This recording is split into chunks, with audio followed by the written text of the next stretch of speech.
صلى الله على محمد صلى الله عليه وسلم صلى الله على محمد صلى الله عليه وسلم صلى الله على محمد صلى الله عليه وسلم۔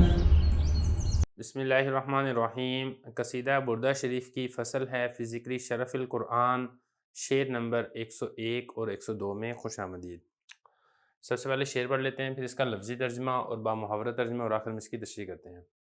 كأنها الحوض تبيض الوجوه به من العصاة وقد جاءوه كالحمم وكالصراط وكالميزان معدلة فالقسط من غيرها في الناس لم يقم۔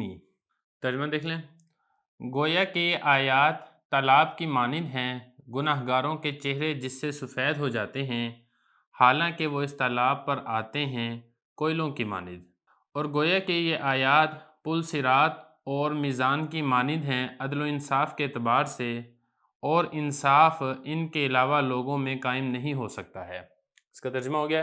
اب ایک ایک لفظ کا ترجمہ دیکھ لیں۔ کأنہ، اس کا مطلب ہوتا ہے گویا کہ، اور یہ جو ہا ہے، ہا کا مطلب ہے وہ، یعنی وہ آیات۔ حوض کہتے ہیں تالاب کو۔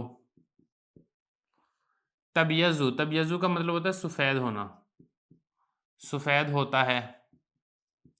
الوجوہ، وجوہ کہتے ہیں چہروں کو، جیسے اردو میں نا واحد آتا ہے چہرہ اور اس کی جمع چہروں، اسی طرح عربی میں واحد کو کہتے ہیں وجہ، اور چہرے اگر جمع ہے تو پھر اس کے لیے لفظ استعمال ہوتا ہے وجوہ، چہرے۔ با کا مطلب ہوتا ہے ساتھ، ہی اس کے ساتھ، یعنی اس کی وجہ سے۔ من، اس کا ترجمہ نہیں ہوگا، یہ صرف وضاحت کے لیے ہے۔ عصات، یہ عاصی کی جمع ہے، نافرمان کو کہتے ہیں، نافرمان گناہگار۔ واو، اس کا مطلب ہے حالانکہ۔ قد، پکی بات ہے۔ جاؤ، وہ آئے، مطلب ہے کہ وہ آئیں گے۔ لفظ تو یہ ماضی کا ہے لیکن یہاں پر مستقبل کے معنی کے اندر استعمال ہو رہا ہے۔ ہو، اس پر، یہ ضمیر ہے نا جس کو پروناؤن کہتے ہیں، یہ اسی حوض کی بات ہو رہی ہے جو اوپر پہلے تالاب کا ذکر ہوا ہے نا، یہ اسی کی طرف اشارہ ہو رہا ہے کہ جو گناہگار ہیں وہ اس حوض پر آئیں گے۔ کاف، مثل، مشابہ۔ ہمم، یہ کوئلوں کو کہا جاتا ہے، یعنی جو گناہگار ہیں وہ اس تالاب پر اس طرح آئیں گے کہ ان کے چہرے بدعمالیوں کی وجہ سے کالے سیاہ ہوں گے، گویا کہ وہ کوئلے ہیں، کوئلوں کی طرح وہ سیاہ ہوں گے۔ واو اور کاف، طرح، مثل، الصراط، یہ پل ہے۔ واو اور کاف، مثل، میزان، میزان کہتے ہیں کانٹے کو، وزن کرنے والا جو کانٹا ہوتا ہے نا، ترازو جس کو کہا جاتا ہے، اس کو کہا جاتا ہے میزان، ترازو، کانٹا۔ معدلہ، یہ معدلہ کا لفظ عدل سے ہے، عدل و انصاف، تو اس کا ترجمہ ہوگا عدل و انصاف کے اعتبار سے۔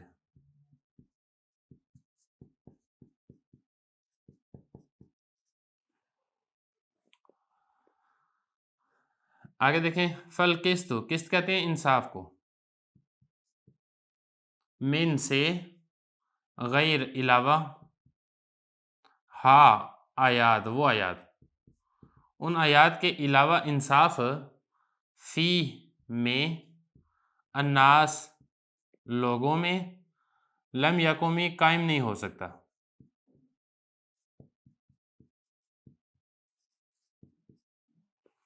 یعنی اگر عدل و انصاف چاہیے تو آیات قرآنیہ کے ذریعے سے ہی ہو سکتا ہے، اس کے علاوہ لوگوں میں عدل و انصاف قائم نہیں ہو سکتا۔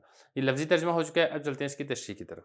دیکھیں جو شعر نمبر 101 ہے، اس میں ایک تالاب کا ذکر ہے۔ یہ جو تالاب ہے یا یہ جو حوض ہے، اس کو نہر حیات کہا جاتا ہے۔ قیامت کے دن اللہ تعالیٰ کے حکم سے جس گناہگار کے دل میں رائی کے دانے کے برابر بھی ایمان ہے، جب وہ اپنی سزا بھگتنے کے لیے دوزخ میں جائیں گے، ان کی سزا پوری ہو جائے گی، پھر اللہ تعالیٰ کے حکم سے ان کو دوزخ سے نکالا جائے گا، تو جس وقت ان کو دوزخ سے نکالا جائے گا تو وہ آگ سے بہت بری طریقے سے جھلسے ہوئے ہوں گے، اتنے جھلسے ہوئے ہوں گے جس طریقے سے کوئلہ ہوتا ہے نا جھلسا ہوا سیاہ رنگ کا، بالکل ایسے وہ نکلے ہوئے ہوں گے۔ تو پھر اللہ تعالیٰ کے حکم سے ان کو نہر حیات کے اندر ڈال دیا جائے گا۔ تو جب وہ نہر حیات کے اندر ڈالا جائے گا تو اس کا پانی ایسا صاف شفاف ہوگا کہ ان سے ساری کی ساری جو ان کی ایک جھلسا ہوا ہونا ہے اور جو ان کی سیاہی ہے وہ ساری کی ساری دور ہو جائے گی اور وہ بالکل تر و تازہ اور فریش ہو جائیں گے۔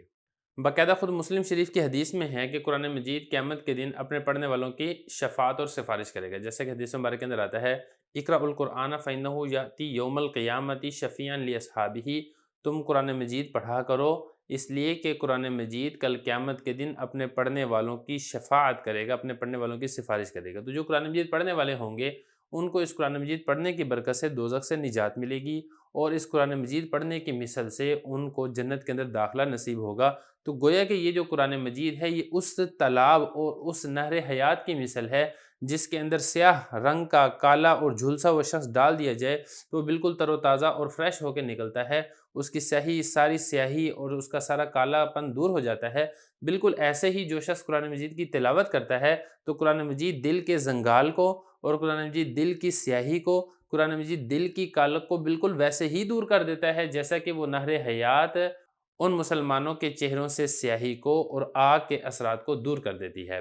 تو یہ حضرت فرما رہے ہیں کہ انہا الحوض، گویا کہ یہ جو آیات قرآنی ہیں یہ اس تالاب کی مثل ہے جس تالاب سے نافرمانوں کے چہرے سیاہ ہو جائیں گے، سفید ہو جاتے ہیں۔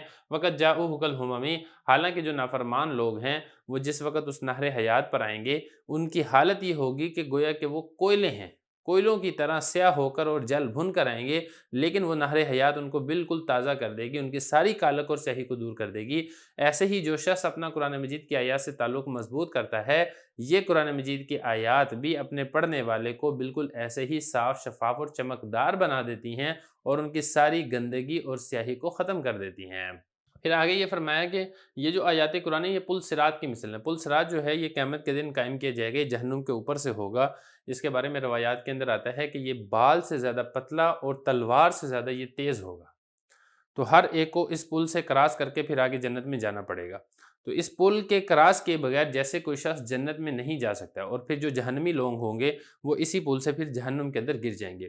آگے فرمایا یہ قرآن مجید کی آیات ترازو کی مانند ہے۔ کل قیامت کے دن ایک ترازو قائم کیا جائے گا جس میں پھر نیک اعمال اور بد اعمال تولے جائیں گے۔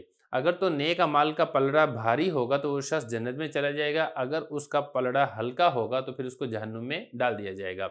تو دیکھیں جس طریقے سے پل صراط ہے اور اسی طریقے سے جس طریقے سے میزان ہے، اس سے حق و باطل کے اندر امتیاز ہو جاتا ہے، حق و باطل کے اندر تمیز ہو جاتی ہے، پتہ چل جاتا ہے کون نافرمان ہے اور کون فرما بردار ہے، کون جہنمی ہے اور کون جنتی ہے۔ بالکل ایسے ہی یہ آیات قرآنیہ بھی عدل و انصاف کے اعتبار سے پل صراط اور میزان کی مانند ہیں، یعنی ان آیات کے ساتھ بھی پتہ چل جائے گا کہ کون اللہ تعالیٰ کا نافرمان ہے اور کون اللہ تعالیٰ کا فرما بردار ہے، کون باطل پر ہے اور کون حق پر ہے۔ جو آیات قرآنیہ کو، قرآن مجید کو مانتا ہے، اس پر عمل کرتا ہے، وہ حق پر ہے، جو نہیں مانتا ہے، عمل نہیں کرتا ہے، وہ باطل کے اوپر ہے۔